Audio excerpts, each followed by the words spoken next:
네, 오늘은 자연재해를 극복하는 집 짓기라는 주제로 설명하는 시간을 가져볼 텐데요. 자, 오늘 설명을 도와주실 SA건축그룹 우한종 대표님입니다. 안녕하십니까?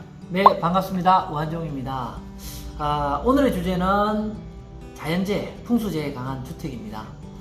최근에 18호 태풍 미탁이 인명피해, 재산피해 많이 주고 갔습니다. 또 이번 주에는 하기비스가 올라오죠 싶고, 최근에 비해서 태풍도 많고요. 금년 같은 경우는 현재 올라오는 태풍이 8번째, 또 9번째 태풍까지 대기하고 있는 상태입니다.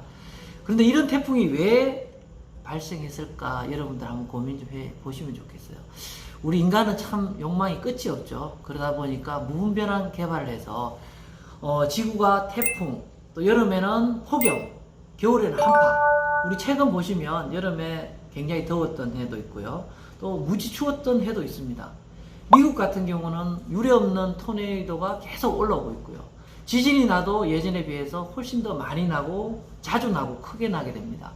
그래서 이 자연재해 때문에 인간이 과연 앞으로 얼마나 불행해질까 고민이 많이 됩니다. 그래서 우리가 어차피 아픈 지구를 다시 회복시켜야 되는 것은 우리 인간의 몫이고요. 또한 이 자연재해에 안전한 집을 우리가 어떻게 짓나, 이 부분을 고민해 보는 시간을 갖도록 하겠습니다. 뉴스를 보면은 한국뿐만 아니라 전 세계적으로 이제 자연재해가 늘어나고 이제 그에 대한 피해도 이제 커지고 있는데, 이를 대비해서 안전하게 집 짓는 대처 방안은 뭐가 있을까요? 모든 건축물은 안전하게 지어야 되는 게 우선입니다. 근데 오늘 이 시간은 해상용 수출용 컨테이너 짓는 걸 설명하고 있는데요. 지난 시간에 제가 이 해상용 컨테이너가 한 400톤까지 견딜 수 있다고 설명을 드렸습니다. 몇 년 전에 아주 유행한 해운대라는 영화가 있습니다. 해운대 영화 보시면 광안대교에 화물 트레일러가 이 컨테이너를 가지고 이동하다가 대교가 폭발하면서 이 컨테이너가 해운대 바다에 둥둥 떠 있는 모습을 보셨을 겁니다. 그럼에도 불구하고 이 컨테이너 박스가 붕괴됐나요? 찌그러졌나요? 해체됐나요? 그렇지 않습니다.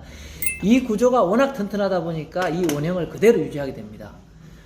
저희가 건축한 예로 저희 회사 사옥을 보면 이 12.2m 컨테이너를 세로로 세워서 건축을 했습니다. 했는데도 불구하고 수직 하중이라든지 전혀 문제가 없어서 이 원형 그대로 유지하게 됩니다. 그리고 지난주에 미탁이 부산에 산사태를 가져오게 됩니다. 안타깝게도 인명피해가 발생했죠. 산사태가 이 건물을 덮치고 붕괴를 시켰는데요. 만약에 이런 경우에 우리 수출용 해상용 컨테이너를 지었다고 여러분들께서 가정을 해보시면 이 컨테이너가 밀려갑니다.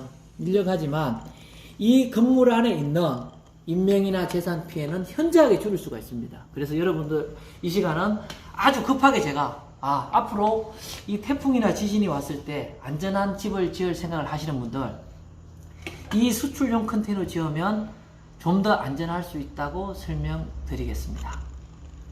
그러면은 이러한 인적 피해, 그 자연재해에 대한 사례가 있을까요?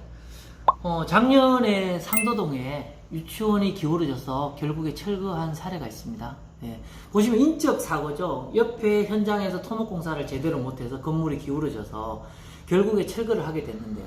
만약 이게 자연재해로 온다면 지진이 유사한 사례가 될 겁니다. 지진이 왔을 경우에 여러분들 뉴스 보시면 건물이 기울어지고 붕괴되고 이런 사고가 발생하는데요. 이런 경우에 수출용 컨테이너 지었다 그러면 크레인으로 들어 올린다든지 작기로 들어 올려서 수평을 유지하면 원건물에 가깝게 복원이 돼서 사용할 수 있습니다. 그러면 이런 자연재해나 풍수재해가 왔을 때 기울어짐이나 붕괴에 좋을 거고요. 두 번째 사례로 화재. 올 초에 속초에 대형 산불이 발생해서 민가를 덮치고 많은 화재 피해가 있었습니다. 거기에 실제 있었던 고객님께서 저희 회사에 방문해 주셨는데요. 이분 같은 경우 몇 년 전에 저희하고 상담을 했던 분입니다. 그런데 글램핑장을 운영하시면서 천막 같은 경우 난연 천막인데 화재가 나지 않았습니다. 더불어 컨테이너 같은 경우도 외판이 철판이다 보니까 불이 튕겨 나가면서 다른 건물에 비해서 빨리 불이 붙지 않았고요. 또한 컨테이너 내벽에 난연성 폼이 있다 보니까 얘가 불이 붙지 않았습니다. 근데 여러분들이 알고 계시는 일반 컨테이너 스티로폼 같은 경우는 의미가 없어요. 그래서 제가 말씀드리는 거는 항상 건축용으로 지어진 컨테이너 하우스를 설명드리고요. 그런 경우에 컨테이너가 풍수지해나 자연재해, 화재까지 강하다고 보시면 되겠습니다.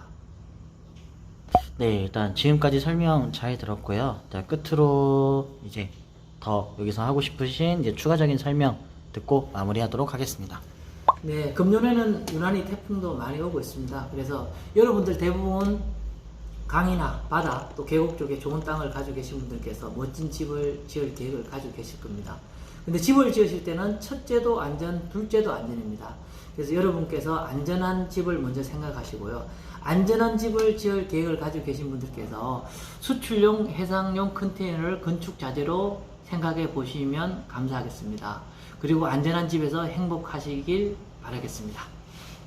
그러면 지금까지 자연재해를 극복하는 집짓기라는 주제로 설명을 드렸고요.